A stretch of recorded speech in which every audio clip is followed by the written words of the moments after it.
এই যে আমাদের দীপার ছেলের হ্যাপি বার্থডে, তো সে আজকে আমাদের পরোটা, ঘুগনি, মিষ্টি এসব পরিবেশন করছে। আর এই যে সব খাওয়ার জন্য সব বসে আছে, হা করে তাকিয়ে আছে।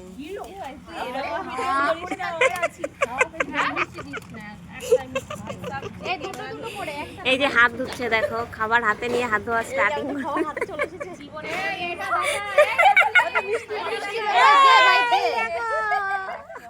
আবার লাগলে আবার তো ভাই, গরমে তোলা যাচ্ছে না। আর প্লেট পেয়ে গেছি। তো স্কুলে আমরা এই করতেই আসি। এই দেখো এদের কাজ, এরা খাবার পেয়ে পুরো হাবাতে হয়ে যায়। অ্যাকচুয়ালি কি বলতো, খাবার পেয়ে পুরো হাবাতে হয়ে যায়।